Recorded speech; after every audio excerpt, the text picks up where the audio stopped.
This is theBreaker.news podcast for the week of January 21st, 2024. I'm Bob Mackin, publisher of theBreaker.news and host of the Breaker.news podcast. Welcome to edition number 326. The Breaker is your source for news, opinion, and analysis about British Columbia issues, institutions, and influencers. Later, I'll tell you how you can support The Breaker. On this edition, headlines from the Pacific Rim and the Pacific Northwest. I award a virtual Nanaimo bar to a difference maker. And on the Big Deal feature, the world's first major elections of 2024 happened January 13th in Taiwan. Ching-te elected president, but his party lost its majority in the legislature. The result obviously didn't please Xi Jinping in China. So what's next? Joining me from Taichung, Taiwan, is New Westminster, BC-born Courtney Donovan Smith, a regular contributor to the Taiwan News, correspondent with ICRT-FM 100 Radio News, and co-publisher of Compass magazine.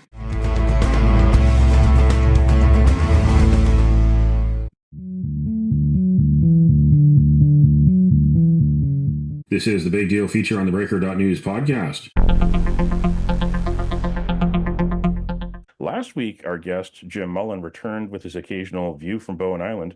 And this week, we've got a guest joining me from Taichung, Taiwan, Courtney Donovan Smith, who has his own connection to Bowen Island. So we got a Bowen Island string happening. Before we get to the real reason why Courtney Donovan Smith is joining me from Taichung, Taiwan, and tell the listeners a bit about your connection to Bowen Island. Well, okay, so when I was a kid, I was originally born in New West. For about a 6-month period, we moved to Bowen Island, and I went to school there. And at the time, I don't know what it's like now, but at the time, the population was so small. We had a phone book, but it was a single legal-sized piece of paper with the names that filled the front, and it went like maybe about halfway down the back. That was the entire population of Bowen Island at the time. And the school that we had, they had to take the first and second graders. I was a second grader, and they put us into a converted trailer. They didn't even have like a building classroom for us. And there's just so few kids, they had to mix the grades together. So it was an interesting time in my life. It felt very remote at the time. Deer would be wandering into your yard, and for some reason, garter snakes were everywhere. Right? I assume they still are. You are a regular contributor to the Taiwan News, where you wrote into the headline, "Taiwan's voters rebuke all political parties. No parties got what they wanted except maybe the satirical bilingual party." Now, this is an interesting election where the Democratic Progressive Party kept the presidency, but it lost its majority in the legislature to the KMT, the party that's more friendly to mainland China. Walk us through what happened on January 13th that led to the president-elect, Ching-te, and where things go from here in Taiwanese politics. Leading up to the election, basically there's three political parties. The Democratic Progressive Party, and then there's the Kuomintang, and then there's a new party that is only a little over 4 years old, called the Taiwan People's Party.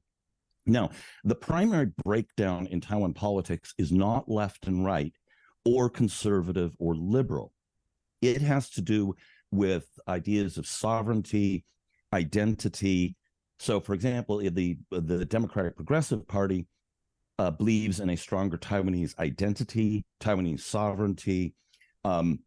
And so, for example, they may change the textbooks to be more Taiwan-centric, whereas the Kuomintang, which fled the Chinese Civil War in 1949, officially espouses an eventual, what they would term a reunification with China. And they have a Chinese identity. Their name is sometimes translated to Chinese Nationalist Party. And then the third party, the new one, the Taiwan People's Party, they've tried to carve out something of a path between the two. but sometimes where they actually stand is a little bit confusing. So these were the main issues. There were some other domestic issues. Energy security was a big one. That was about extending the lifespan of some nuclear power plants, or whether to shutter them on schedule. And then, of course, young people have problems, which I'm sure you have there in Vancouver as well, of unaffordable housing. Young people can't afford to buy a house, and low, income inequality, and the low, the fairly stagnant wages, things like that. But the primary fundamental issue in Taiwan politics is this breakdown over identity and sovereignty issues. Still are fears that didn't stop of what China might do in the future, because Xi Jinping, his most recent speeches in the holidays, said that the reunification is inevitable. He has said previously that China would even use force to take back Taiwan. Where is the cross straits relation going between Taiwan and China? I mean, it seems like it's status quo with the DPP still in power in the presidency, but the legislature is a different story. I should probably clarify one thing there, is that the People's Liberation Army from China has not carried out any incursions into Taiwan's airspace or territorial waters. That would be an act of war. What they are doing is crossing the traditional median line, which previously was considered sort of an unofficial border where each other's air forces would not venture past. And they've made a lot of incursions into Taiwan's air defense identification zone, or the ADIZ. So there's a slight difference there, because if they actually went into Taiwan's airspace, they would be shot at. Mm-hmm. But yes, tensions are high. In recent years, what's happened is that the Chinese side has been changing the status quo. So I mentioned that median line, which used to be called also the Davis line, in the center of the Taiwan Strait. So by these repeated and almost daily incursions into the ADIZ and crossing the Davis line, the status quo has definitely been changed. And what they're doing is they're essentially conducting exercises for a potential invasion. They're training their pilots and military personnel. They're also almost certainly collecting intelligence on Taiwanese capabilities to respond militarily. They're also wearing down Taiwan's military, because every time one of these incursions happens, the Taiwanese Air Force scrambles to intercept them. And so what's happening is there's considerable wear and tear on not just the pilots, but also the fighter aircraft. And of course, China has a lot more fighter aircraft than Taiwan does. So there it is taking something of a toll. So these are some of the things that they're trying to accomplish. They may also be, they also send out sometimes anti-submarine aircraft to try and detect them, because it's hard to detect submarines off of the east coast of Taiwan, because the water is very deep, and on the west side, because the Taiwan Strait, while it's more shallow, is very, very turbulent. So apparently, I've been told it is kind of hard to detect them. So they're also probably working on their capabilities there as well. Now, this election was interesting in that since Taiwan has become democratic and held the first presidential election in 1996, what's happened is that since 2000, the ruling party has alternated between the Democratic Progressive Party and the Kuomintang, alternating, giving, and the voters gave each 2 terms. So, it'd be 2 terms under President Chen Shui-bian of the DPP, then it was 2 terms under Ma Ying-jeou of the KMT, then it was 2 terms under Tsai Ing-wen. And now, if this pattern had held, the Kuomintang would have been expected to win this election. However, this was a 3-way election and not a 2-way one. So the DPP managed to win this one, but only by a plurality. They won 40.1% of the vote and managed to eke out a victory in the presidential race. Now, the legislature It has 113 members. The DPP used to have an outright majority. They've lost their majority and are now the second largest political party in the legislature with just 51 seats. The KMT has 152, but there are two independents who almost certainly will caucus with the KMT or the Kuomintang. And then the Taiwan People's Party holds the balance of power with 8 seats of their own. In your column, you do mention that there wasn't any strategic voting. Now, with the third party, of course, there was some splitting of the vote, and that's why we see the presidential winner with less than a majority, 40%. That's what we see here a lot in British Columbia, is the winning party gets around 40%. It's a magic number when you have a three-way race. But there wasn't the strategic voting that people were thinking that there could be. Well, now here's the thing, is that the Taiwan People's Party, their vote base was primarily younger voters. So, and they were much more enthusiastic about their candidate, and they don't like the two major parties. And, that's why they were voting for the new Taiwan People's Party, precisely because they didn't like the two major parties. And also the information they were getting, it's a new party and they're very, very good at social media. And so their information on polls tended to show, the polling that they were getting were the polls that tended to show their candidate and their party doing better in the polls, whereas a lot of the legacy media was reporting on the polls that didn't show them doing so well. So there was not really much of a strategic, they didn't have that much strategic interest. And they also wanted to send a message, that they were a force. And so this was actually something, it was not quite a victory exactly, but it was a respectable showing for a really young party. And then the other thing is, if they hadn't run a presidential candidate, those younger voters would actually probably have been more likely. I saw one survey which suggested 57% of them would have actually voted for the Democratic Progressive Party candidate and not the Kuomintang candidate. So if they hadn't run a candidate, probably the Democratic Progressive Party would still have actually won the presidency. But we don't know that for sure. Obviously, that's a hypothetical. Now, Taiwan's elections, to watch it from afar, are a lot different from here in Canada as well as the U.S. Very festive, very animated, very colorful. Election rallies. They have that festive atmosphere to get people animated, and it works because voter turnout is more than 70%. Another thing that is different from here in the West is the lead time. That the new president, like Ching-te, he will be sworn in 4 months from now. So that's a long period of time between the election and the inauguration. What are some of the other big differences that you see from the West and Taiwan? The rallies here are very festive. They often feature singing, singing along with the candidates, or they sometimes have musical performances at the bigger ones and dance shows.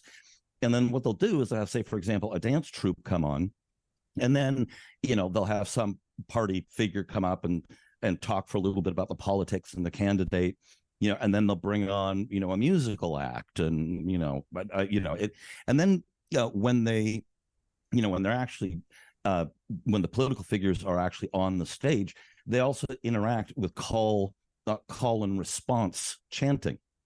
So they'll be calling out, vote, vote, vote, vote, vote is, well, technically it means, get elected is actually the term they use. But what's interesting is the way it's from the Hokkien language here.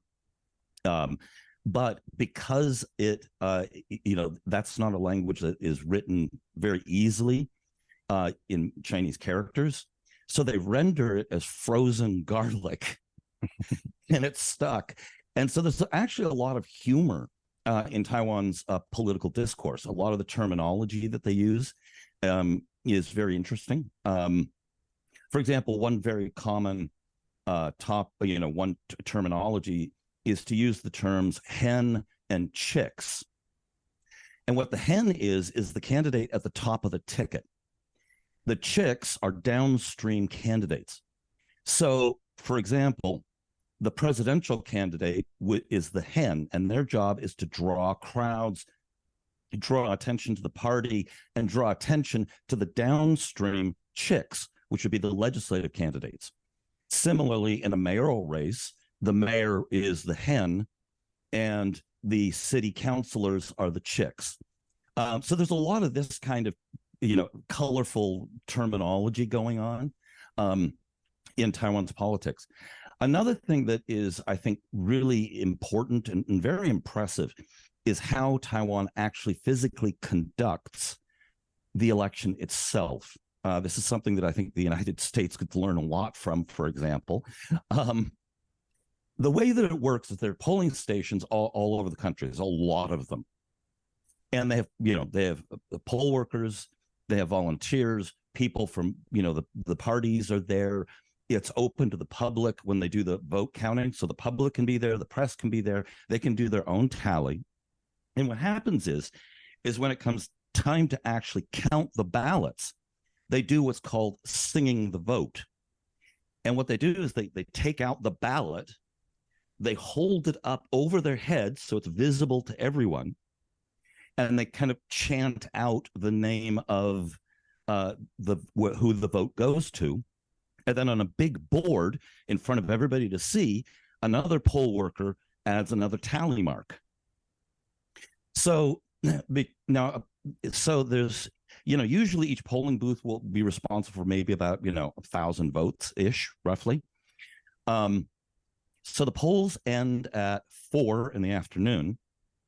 They go through the singing vote routine. And then usually the results are largely in by about 8, maybe with a few straggling polling booths by 9 or 10. But you generally know most of the results by about 8:30 in the evening. So it's pretty efficient. It's extremely transparent. It's paper-based, which makes so that the whole thing is structured in such a way as to build trust in democracy. It's to retain the trust of the public. And so I think they handle it very, very well. I think that's one of the major differences that I think other democracies could look at as a model. And not only that, but you had Taiwanese living abroad had to come home and be in Taiwan to vote. No absentee voting, no advance voting. That's another aspect because, of course, there are concerns about foreign interference, especially by mainland China. That's a very live issue here in Canada right now. A public inquiry starts later this month looking at what happened with the 2019 and 2021 elections. There's enough evidence that China, especially the Chinese Communist Party, was working in Canada to affect the results of those elections. Did any of that manifest in Taiwan? Voters actually have to go back to the city or town where their household registration is. So if, for example, they live in Taipei, but their family lives here in Taichung, they have to come back to Taichung to vote. It's, they're that serious about it. But the obvious concern is there are hundreds of thousands of Taiwanese working and studying in China. And, for those voters, if they could do absentee voting, the Chinese Communist Party, because they control basically everything over there, they can just simply tell those Taiwanese, we're going to shut your business down, or we're going to fine you for something, or, if you don't vote the way that we want. So, there is definitely a lot of concern about that. There has been some talk of allowing people to vote if they're here in Taiwan domestically, to not necessarily have to go all the way back to their where their household is registered. But because of the way they count the votes, and it makes it there is a logistical reason why it probably makes sense for them to go to their household registration, because then they know roughly how many votes are going to come in for that district, plus or minus a few percentage points. Whereas if they're voting in different areas, you'd start getting these results for district, that don't quite match up to the household registration. And that could, of course, call the election itself into question. So I think this helps with the transparency. Now, China did a variety of things to try and influence the election. They used TikTok, Douyin, which is the Chinese version of TikTok, various social media, and to try and sow discord and undermine the policies and undermine the government of Taiwan and the Democratic Progressive Party to weaken them. Now, they also did, of course, continued the military flybys, and they issued various threats, like you noted some of the threats that Xi Jinping has been giving recently. But the thing is that these threats have been going on for a long time, and there were some hot wars being fought, in the 1950s on the offshore islands. So this tension has been here for a long time. Now, people do ask me, like, how much impact do I think that Chinese propaganda and the United Front and their psychological warfare in the Taiwan Strait had on the election? I think not much. What I think it did do is, because generally the narratives that they're spreading that try and undermine the Democratic Progressive Party and the current administration, the people who are most likely to believe these things, and a lot of it is just outright false. Some of it is true, and they're just trying to egg it on. But the thing is that the people who are the most obvious market for this already don't like the Democratic Progressive Party. So how many people, in the middle did it sway? And I would say probably some. So if there's a really, really close race where, the difference between, say, the Democratic Progressive Party and the Kuomintang candidate was a very, if the KMT candidate won by a very, very narrow margin of, dozens of votes or low hundreds, that could have been a contributing factor. But overall, most of the public here is pretty resistant to it. Finish off on a lighter note. In your Taiwan news analysis of the Taiwan presidential and legislative elections, you mentioned no parties got what they wanted except maybe the satirical bilingual party. Tell us about the bilingual party. I mean, satirical parties in Canada, the Rhinoceros Party is one that is part of Canadian lore. But what about the bilingual party in Taiwan? Oh yeah, I remember the Rhinoceros Party. They were active when I was a kid. Anyway, yeah, they're just kind of, as far as I can tell, they're a joke party. The party actually, the name in Chinese means, we're not bilingual, even though most people in Taiwan are. They made, references to, they made jokes in English in their policy presentation, and puns and things like this, even though they're saying that they're not bilingual at all. And, it was just a whole series of little puns and jokes in their policy presentation. They only ran 2 legislative candidates, one of whom said he was doing it because he said it was a cheaper way of getting out a marriage proposal to a woman than taking out an advertisement. So it was cheaper to register as a legislative candidate and then get the press attention for that, so that he could get his message to a woman he's in love with in China that he wanted to marry her. He also called on nobody to vote for him, and he said he wouldn't vote for himself. So, I think this party, because, of this kind of thing, they got a lot more attention. And I suspect they were just having a good time, and, who knows, maybe his marriage proposal worked. I don't know. Haven't heard anything yet, but. Well, thanks again for joining us on the theBreaker.news podcast from Taichung, Taiwan. Courtney Donovan Smith, formerly from British Columbia, regular contributor to the Taiwan News, correspondent with ICRT FM 100 Radio News, co-publisher of Compass Magazine, co-founder of the Taiwan Report, and former chair of the Taichung American Chamber of Commerce. That was great to be on, Bob. Thanks.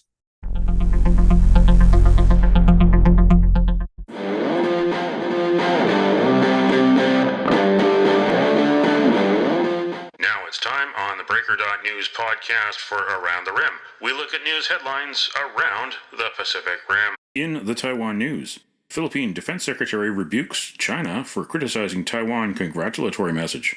On January 15th, President Ferdinand Marcos Jr. congratulated President-elect Ching-te and said, "We look forward to close collaboration, strengthening mutual interests, fostering peace, and ensuring prosperity for our peoples in the years ahead." The Chinese Foreign Ministry accused Marcos of violating the One China principle and summoned the Filipino ambassador. Secretary Gilberto Teodoro said he was not surprised that a communist agent would, quote, "go that far and that low," end quote. In the Kyoto news, tree that saved lives from 2011 tsunami feted through storytelling. There is an old, withering tree in the northeastern Japan city of Kesenuma that remains standing nearly 13 years after miraculously saving the lives of 8 residents after they climbed its branches to escape an impending tsunami following the March 2011 earthquake. The tree is said to have been planted on a bluff that juts out over the Pacific Ocean called Asahizaki in the wake of the 1896 Sanriku earthquake, which occurred off the country's Pacific coast in the Tohoku region and resulted in 2 huge tsunami waves decimating thousands of homes, causing over 20,000 deaths. In the Hong Kong Free Press, Hong Kong to install 2,000 more CCTV cameras in 2024, top official says total number in city relatively small. Chuk Wing-hing, Deputy Chief Secretary, said the additional CCTV cameras would be installed in densely populated areas or high-crime locations. When asked about privacy concerns, he said other countries have more surveillance camera coverage. Comparatech estimated that Hong Kong had 54,500 public surveillance cameras, or 7 per 1,000 people, compared with China, where it is 439 cameras per 1,000. That's Around the Rim on this edition of the Breaker.news podcast.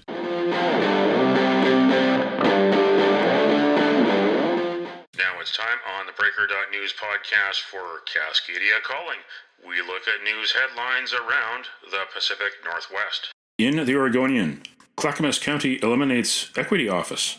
The decision to eliminate the Equity Office as of February 5th comes about 8 months after county commissioners debated getting rid of the office and additional diversity and inclusion programs. In King 5, Thurston County judge dismisses effort to remove Trump from Washington ballot. The lawsuit, led by a school teacher, attempted to get the case heard in Kitsap County originally, but it was moved to Thurston County earlier this week. The judge ruled that the state's Secretary of State acted consistently with his duties by law when designated Trump as an official candidate. The 14th Amendment bars from office anyone who once took an oath to uphold the Constitution but then engaged in insurrection or rebellion against it. In the Times-Colonist, cancel Phase 2 of Sydney Island deer kill to avoid further embarrassment, says group. Only 66 fallow deer were killed during the first phase of the deer kill, which cost Parks Canada $834,000.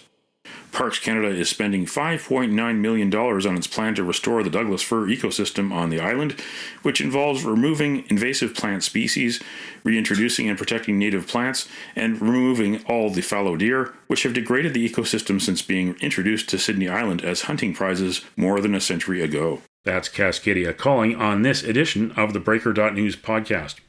Don't matter what color you are, 'cause love will conquer hate, so you won't stand alone, you won't stand alone.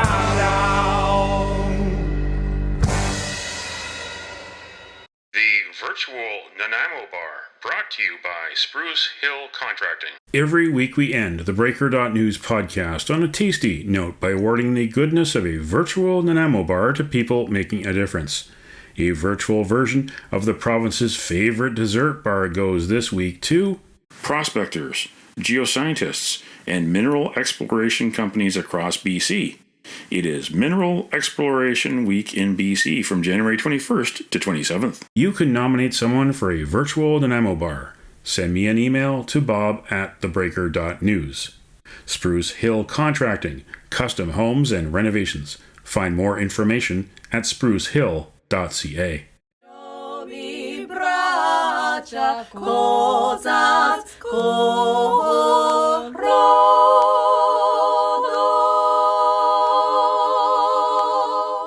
That's it for the Breaker.news podcast for the week of January 21st, 2024. I'm Bob Mackin. Thanks for joining me.